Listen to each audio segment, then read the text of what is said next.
Masih ingat Ade Maya, atlet voli mantan istri Ibnu Jamil? Ini kabarnya sekarang. Sebagaimana diketahui, sebelum menikahi Ririn Ekawati, artis Ibnu Jamil merupakan seorang duda. Ia memiliki mantan istri bernama Ade Maya yang disebut-sebut berparas cantik tak jauh berbeda dengan Ririn Ekawati. Melalui pernikahan itu, mereka dikaruniai satu orang putra bernama Dovin Maula Jamil. Lantas, bagaimana kabar Ade Maya sekarang? Melansir akun Instagramnya, pemilik nama asli Maya Atriani ini kerap membagikan kegiatan sehari-harinya.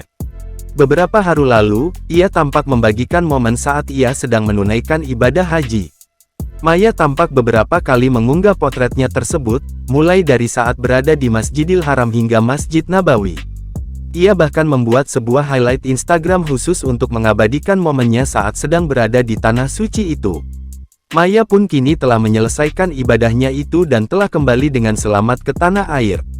Melansir gridpop.id, Ade Maya ternyata seorang atlet bola voli. Tak kaleng-kaleng, Maya Atriani pernah bergabung dengan klub Bandung Art Deco Bank Jabar. Sejak duduk di bangku sekolah dasar, Ade sudah senang bermain voli.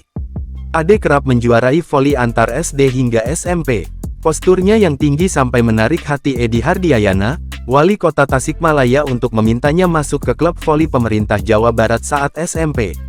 Maya lantas bergabung di tim Bahana Bina Pakuan di kejuaraan junior nasional dan tim voli Jawa Barat dalam Pekan Olahraga Nasional. Diberitakan sebelumnya, Ade menggugat cerai sang suami pada tanggal 8 Maret tahun 2017 di Pajakarta Selatan. Namun, gugatan gugur lantaran kedua pihak tak pernah hadir di persidangan. Pada tanggal 4 Agustus tahun 2017, Ibnu yang melayangkan permohonan talak namun kembali gagal usai keduanya memutuskan berdamai. Pada Mei tahun 2018, Ade kembali menggugat cerai hingga keduanya sepakat berpisah.